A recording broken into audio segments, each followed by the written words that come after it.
Welcome to meow mathematics. Today இன்றைக்கி நம்ம என்ன டாபிக் பார்க்க போகிறோம்னா டிஃப்ரென்ஷியல் ஜியாமெட்ரி அப்படின்ற ஒரு சப்ஜெக்ட் பார்க்க போகிறோம். அதில் இப்போ ஒன் ஆஃப் த டெஃபினிஷன் தான் பார்க்க போகிறோம். என்னென்னா கிளாஸ் எம் அப்படின்னு ஒரு டெஃபினிஷன் பார்க்க போகிறோம். இதில் என்ன சொல்லியிருக்காங்கன்னா ஃபஸ்ட்டு லெட் ஐபிஎன் இன்டர்வல் அப்படின்னு ஒரு சொல்லியிருக்காங்க. And m be a positive integer. A real valued function f defined on I is set to be class m if f has a continuous mth derivative at every point on I. We call such function cm function அப்படின்னு சொல்லியிருக்காங்க. First என்ன சொல்லியிருக்காங்கன்னா IA அப்படின்னு ஒரு interval நம்ம எடுத்துக்கிறோம். ஓகேங்களா? அந்த இன்டர்வல் எப்படி எடுத்துக்கோன்னா 1லேருந்து இப்போ ஒரு 25 அந்த மாதிரி நான் ஒரு இன்டர்வல் எடுத்துக்கிறேன். ஓகேங்களா?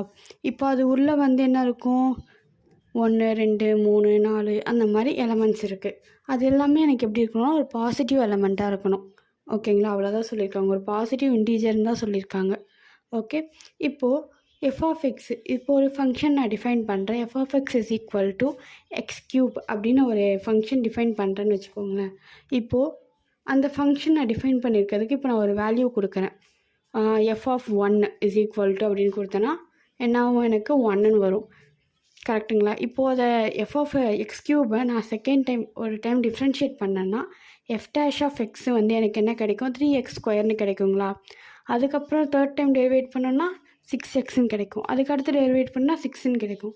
அதுக்கப்புறம் டெரிவேட் பண்ணால் 0 ஆயிரும். அப்போ இது என்ன ஆகுது, எனக்கு இது ஒரு C4 எலமெண்ட். எனக்கு அதாவது 4 டைம்ஸ் தான் இதை டிஃப்ரென்ஷியேட் பண்ண முடியுது. 4th டைமே என்ன ஆயிடுது, என்னோடய டெரிவேட்டிவ் எக்ஸிஸ்ட் ஆகி 0 ஆகிடுது.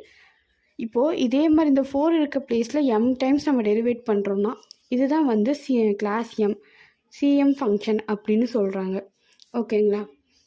ஸோ இப்போ இதுக்கு ஒரு வேல்யூ சப்ஸ்டியூட் பண்ணிகிட்டே வரேன். இப்போ நான் 1ன்னு சொல்லி சப்ஸ்டியூட் பண்ணால் அந்த ஃபங்க்ஷனுக்கு 1ன்னு வரும். அதுக்கு அந்த எலமெண்ட் எப்படி இருக்குது, அந்த இன்டர்வல் 1 to 25 சொன்னாலே அந்த இன்டர்வலில் இருக்க 1ன்ற எலமெண்ட் இருக்குது.